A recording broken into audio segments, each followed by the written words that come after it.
یہ افسوس کی بات اس ہندوستان میں شرق سے لے کے غرب تک، شمال سے جنوب تک پھیلی ہوئی بڑی بڑی خانقاہوں کے لیے ہے، چاہے کیشوجا شریف ہو، چاہے بریلی شریف ہو، چاہے اجمیر معلیٰ ہو، یا اور بھی کوئی بڑی خانقاہ ہو۔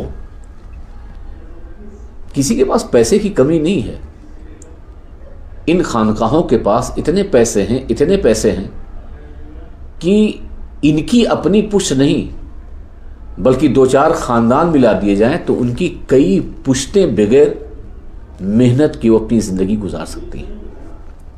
لیکن افسوس یہ ہے، جن کے پاس حوصلہ ہے، جن کے پاس جذبہ ہے،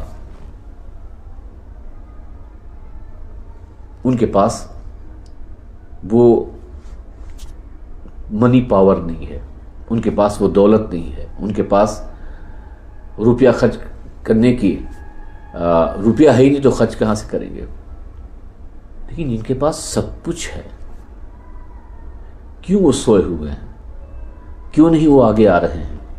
ان کے پاس زمین ہے، ان کے پاس بلڈنگ ہے، ان کے پاس عمارات ہے، ان کے پاس پیسہ ہے، ان کے پاس مرید ہے، ان کے پاس چندہ ہے، کیا کمی ہے؟ کیا ہماری جماعت میں ہیرے جواہرات نہیں ہیں؟ بہت مل جائیں گے۔ صرف جو سب سے بڑی کمی ہے ان کو سپورٹ دینے کی۔ ظاہر سی بات ہے کہ ایسے زیادہ تر لڑکے طلبہ جو عالم بنتے ہیں وہ اچھے بڑے گھر کے نہیں ہوتے، ان کے اپنے معاش، ان کی اپنی زندگی، ان کا گھر، یہ ساری چیزیں ہوتی ہیں۔ اب اگر وہ دین کے لیے اور ان تمام تحقیقی اور ریسرچ سینٹر میں آئیں گے تو گھر کون دیکھے گا؟ ان کے ماں باپ کو کون دیکھے گا؟ ان کی بیوی بچوں کو کون دیکھے گا؟ اس لیے وہ اپنی ساری صلاحیتیں رکھنے کے باوجود بھی دل میں درد اور کسک کے ساتھ وہ کسی معاش سے جڑ